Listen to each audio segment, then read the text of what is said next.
Hi ವೀಕ್ಷಕರೇ, ನೋಡಿ, ಗೃಹಲಕ್ಷ್ಮಿ ಯೋಜನೆಯ ಪ್ರತಿಯೊಂದು ಫಲಾನುಭವಿಗಳಿಗೆ ದಸರಾ ಹಬ್ಬದ ಪ್ರಯುಕ್ತ ಸರ್ಕಾರದಿಂದ ಭರ್ಜರಿ ಗುಡ್ಡೀಸ್ನ ಕೊಟ್ಟಿದ್ದು, ಗೃಹಲಕ್ಷ್ಮಿ ಯೋಜನೆಯ ಒಟ್ಟು 6,000 ಹಣನ ಸರ್ಕಾರ ಜಮಾ ಮಾಡ್ತಾ ಇದೆ. 3 ತಿಂಗಳ ಹಣನ ನಾಳೆ ಸೋಮವಾರ ಸೆಪ್ಟೆಂಬರ್ 29ರಿಂದ ಕರ್ನಾಟಕದ 28 ಜಿಲ್ಲೆಗಳಿಗೆ 4 ಹಂತಗಳಲ್ಲಿ ಸರ್ಕಾರ ಜಮಾ ಮಾಡ್ತಾ ಇತ್ತು. ನಿಮ್ಮ ಬ್ಯಾಂಕು ಖಾತೆಗೆ 6,000 ಹಣ ಬರೋದಕ್ಕೆ ನಾನು ನಿಮಗೆ ವಿತ್ ಪ್ರೂಫ್ ಮೂಲಕ ಮಾಹಿತಿಯನ್ನ ಕೊಡ್ತಾ ಇದ್ದೀನಿ. ಅದೇ ರೀತಿ ಹಣಕಾಸು ಇಲಾಖೆಯಿಂದ ಗೃಹಲಕ್ಷ್ಮಿ ಯೋಜನೆಯ ಫಲಾನುಭವಿಗಳಿಗೂ ಹಾಗೂ ರೇಷನ್ ಕಾರ್ಡ್ ಹೊಂದಿರೋ ಪ್ರತಿಯೊಬ್ಬರಿಗೂ ಕೂಡ 5 ಹೊಸ ನಿಯಮಗಳನ್ನ ಸರ್ಕಾರ ಜಾರಿಗೆ ತಂದಿದ್ದು, ಕಡ್ಡಾಯವಾಗಿ ಪ್ರತಿಯೊಂದು ಫಲಾನುಭವಿಗಳು ಈ 5 ನಿಯಮಗಳನ್ನ ಪಾಲಿಸಬೇಕು ಅಂತ ಸರ್ಕಾರ ಆದೇಶನ ಕೊಟ್ಟಿದೆ. ಹಾಗಾದ್ರೆ ಬನ್ನಿ ವೀಕ್ಷಕರೇ, ಸರ್ಕಾರದಿಂದ ಬಂದಿರುವಂತಹ ಈ ಒಂದು ಮಾಹಿತಿ ಏನು ಅಂತ ನಾನು ನಿಮಗೆ ತಿಳಿಸ್ಕೊಡ್ತಾ ಇದ್ದೀನಿ.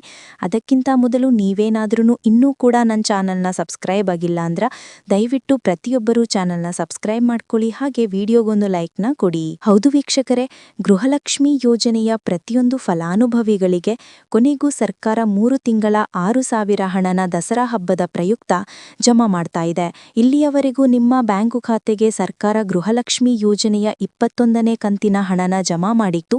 ಇದೀಗ 22ನೇ ಕಂತಿನ ಹಣ ಮತ್ತು 23ನೇ ಕಂತಿನ ಹಣ ಹಾಗೂ 24ನೇ ಕಂತಿನ ಹಣ ಒಟ್ಟು 3 ತಿಂಗಳ 6,000 ಹಣನ ಸೆಪ್ಟೆಂಬರ್ 29 ಅಂದ್ರೆ ಸೋಮವಾರದಿಂದ ಕರ್ನಾಟಕದ 28 ಜಿಲ್ಲೆಗಳಿಗೆ ಜಮಾ ಮಾಡ್ತಾ ಇದ್ದು, ನಿಮ್ಮ ಬ್ಯಾಂಕು ಖಾತೆಗೆ 6,000 ಹಣ ಜಮಾ ಆಗೋದರ ಬಗ್ಗೆ ನಾನು ನಿಮಗೆ ವಿತ್ ಪ್ರೂಫ್ ಮೂಲಕ ಮಾಹಿತಿಯನ್ನ ಕೊಡ್ತಾ ಇದ್ದೀನಿ. ದಯವಿಟ್ಟು ಪ್ರತಿಯೊಬ್ಬರು ಈ ಒಂದು ಆಡಿಯೋನ ಕೇಳಿ. ಗೃಹಲಕ್ಷ್ಮಿ ಹಣವನ್ನ ಬಹಳಷ್ಟು ಶೀಘ್ರದಲ್ಲಿ ಸೆಪ್ಟೆಂಬರ್ ಬಂದಿದೆ, ನಮಗೆ ಹಣ ಇನ್ನೂ ಬಂದಿಲ್ಲ. ಸೆಪ್ಟೆಂಬರ್ ಅಕ್ಟೋಬರ್ ತಿಂಗಳ ಹಣವನ್ನು ಆದಷ್ಟು ಶೀಘ್ರದಲ್ಲಿ. ಕೇಳಿದ್ರಲ್ಲ ವೀಕ್ಷಕರೇ, ಸಚಿವೆ ಲಕ್ಷ್ಮಿ ಹೆಬ್ಬಾಳ್ಕರ್ ಅವರೇ ಕೊಟ್ಟಿರುವಂತಹ ಮಾಹಿತಿಯ ಪ್ರಕಾರ ಗೃಹಲಕ್ಷ್ಮಿ ಯೋಜನೆಯ ಪ್ರತಿಯೊಂದು ಫಲಾನುಭವಿಗಳಿಗೆ ಆಗಸ್ಟ್ ತಿಂಗಳ ಹಣ, ಸೆಪ್ಟೆಂಬರ್ ತಿಂಗಳ ಹಣ ಹಾಗೂ ಅಕ್ಟೋಬರ್ ತಿಂಗಳ ಹಣ, ಒಟ್ಟು 3 ತಿಂಗಳ ಹಣನ ಪ್ರತಿಯೊಂದು ಫಲಾನುಭವಿಗಳಿಗೆ ಜಮಾ ಮಾಡ್ತಾ ಇದ್ದಾರೆ.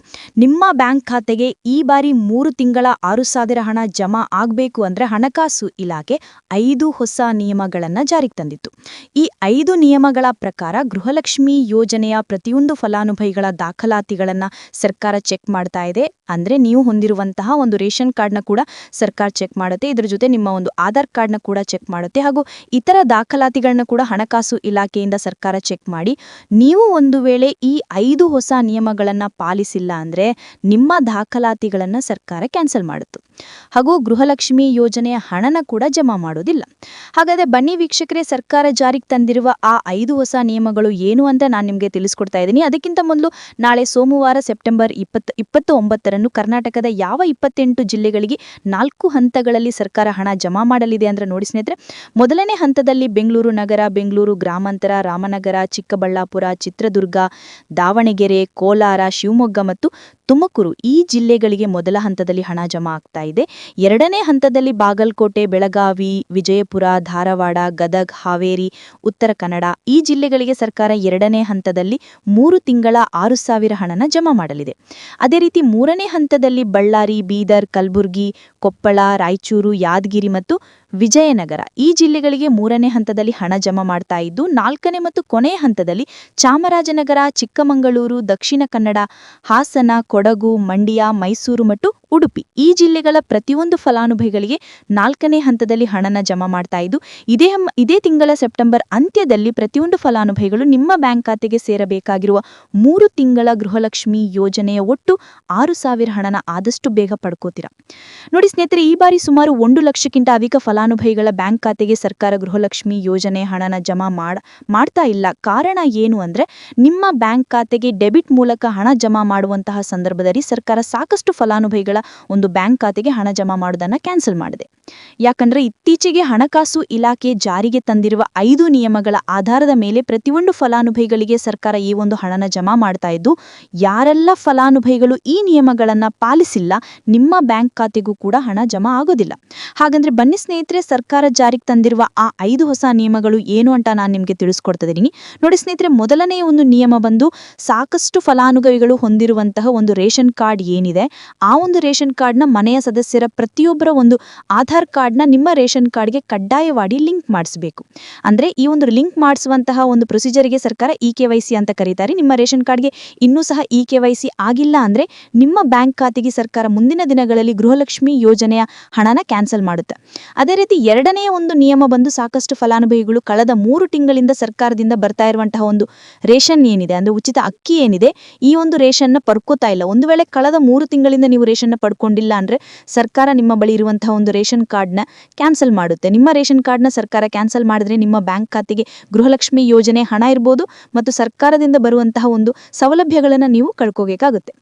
ಅದೇ ರೀತಿ ಮೂರನೇ ಒಂದು ನಿಯಮ ಬಂದು ನೋಡಿ ಸ್ನೇಹಿತರೆ, ನಿಮ್ಮ ಬಳಿ ಇರುವಂತಹ ಒಂದು ಆಧಾರ್ ಕಾರ್ಡ್ ಏನಿದೆ, ಆ ಒಂದು ಆಧಾರ್ ಕಾರ್ಡ್ನ ಕಳೆದ 15 ವರ್ಷಗಳಲ್ಲಿ ನೀವು ಯಾವುದೇ ರೀತಿಯ ಒಂದು ತಿದ್ದುಪಡಿನ ಮಾಡಿಸಿಲ್ಲ ಅಂದರೆ ನಿಮ್ಮ ಬ್ಯಾಂಕ್ ಖಾತೆಗೆ ಸರ್ಕಾರ ಗೃಹಲಕ್ಷ್ಮಿ ಯೋಜನೆಯ ಹಣನ ಕ್ಯಾನ್ಸಲ್ ಮಾಡುತ್ತೆ. ಯಾಕೆಂದರೆ ಸರ್ಕಾರದಿಂದ ಬಂದಿರುವಂತಹ ಒಂದು ಆದೇಶದ ಪ್ರಕಾರ ಪ್ರತಿಯೊಂದು ಫಲಾನುಭವಿಗಳು ಕಳೆದ 15 ವರ್ಷಗಳಲ್ಲಿ ಯಾವುದೇ ರೀತಿಯ ಒಂದು ತಿದ್ದುಪಡಿನ ನಿಮ್ಮ ಆಧಾರ್ ಕಾರ್ಡಿಗೆ ನೀವು ಮಾಡಿಸಿಲ್ಲ ಅಂದರೆ ಕಡ್ಡಾಯವಾಗಿ ಆದಷ್ಟು ಬೇಗ ನಿಮ್ಮ ಆಧಾರ್ ಕಾರ್ಡಿಗೆ ತಿದ್ದುಪಡಿನ ಮಾಡಿಸಿ. ಅದೇ ರೀತಿ ನಾಲ್ಕನೇ ಒಂದು ನಿಯಮ ಬಂದು ನಿಮ್ಮ ಕುಟುಂಬದ ಒಂದು ವಾರ್ಷಿಕ ಆದಾಯ 7 ಲಕ್ಷಕ್ಕಿಂತ ಕಡಿಮೆ ಇರಬೇಕು. ಒಂದು ವೇಳೆ ನಿಮ್ಮ ಕುಟುಂಬದ ವಾರ್ಷಿಕ ಆದಾಯ 7 ಲಕ್ಷಕ್ಕಿಂತ ಜಾಸ್ತಿ ಇದ್ರೆ ನಿಮ್ಮ ಬ್ಯಾಂಕ್ ಖಾತೆಗೆ ಸರ್ಕಾರ ಗೃಹಲಕ್ಷ್ಮಿ ಯೋಜನೆ ಹಣನ ಕ್ಯಾನ್ಸಲ್ ಮಾಡುತ್ತೆ.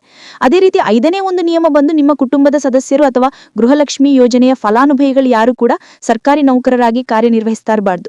ಒಂದು ವೇಳೆ ನಿಮ್ಮ ಕುಟುಂಬದಲ್ಲಿ ಯಾರೇ ಆಗಿದ್ರೂ ಸರ್ಕಾರಿ ನೌಕರರಾಗಿ ಕಾರ್ಯನಿರ್ವಹಿಸ್ತಾ ಇದ್ರೆ ನಿಮ್ಮ ಬ್ಯಾಂಕ್ ಖಾತೆಗೆ ಗೃಹಲಕ್ಷ್ಮಿ ಯೋಜನೆ ಹಣ ಕ್ಯಾನ್ಸಲ್ ಆಗುತ್ತೆ. ಈ 5 ನಿಯಮಗಳ ಆಧಾರದ ಮೇಲೆ ಪ್ರತಿಯೊಂದು ಫಲಾನುಭವಿಗಳಿಗೆ ಸರ್ಕಾರ ಹಣ ಜಮಾ ಮಾಡ್ತಾ ಇದೆ. ಒಂದು ವೇಳೆ ನೀವು ಈ 5 ನಿಯಮಗಳನ್ನ ಪಾಲಿಸಿಲ್ಲ ಅಂದ್ರೆ ನೀವು ಕೂಡ ಗೃಹಲಕ್ಷ್ಮಿ ಯೋಜನೆಯ ಹಣದಿಂದ ವಂಚಿತರಾಗಬೇಕಾಗುತ್ತೆ. ನೋಡಿ ಸ್ನೇಹಿತರೆ, ನಾಳೆ ಸೋಮವಾರ ಸೆಪ್ಟೆಂಬರ್ 29ರಿಂದ ಕರ್ನಾಟಕದ 28 ಜಿಲ್ಲೆಗಳಿಗೆ 4 ಹಂತಗಳಲ್ಲಿ ಹಣ ಜಮಾ ಆಗಲಿದ್ದು ಆದಷ್ಟು ಬೇಗ ಪ್ರತಿಯೊಂದು ಫಲಾನುಭವಿಗಳು ನಿಮ್ಮ ಬ್ಯಾಂಕ್ ಖಾತೆಗೆ ಈ ಒಂದು ಹಣನ ಪಡ್ಕೋತೀರಾ ಅಂತ ಹೇಳ್ತಾ, ಇದಿಷ್ಟು ಸರ್ಕಾರದಿಂದ ಬಂದಿರುವಂತಹ ಒಂದು ಮಾಹಿತಿಯಾಗಿದೆ. ನಾನು ಕೊಟ್ಟಿರುವಂತಹ ಮಾಹಿತಿ ನಿಮಗೆ ಇಷ್ಟ ಆಗಿದ್ದಲ್ಲಿ ದಯವಿಟ್ಟು ಪ್ರತಿಯೊಬ್ಬರು ನನ್ನ ಚಾನೆಲ್ನ ಸಬ್ಸ್ಕ್ರೈಬ್ ಮಾಡ್ಕೊಳ್ಳಿ. ಹಾಗೆ ವಿಡಿಯೋಗೆ ಒಂದು ಲೈಕ್ನ ಕೊಡಿ. Thank you for watching.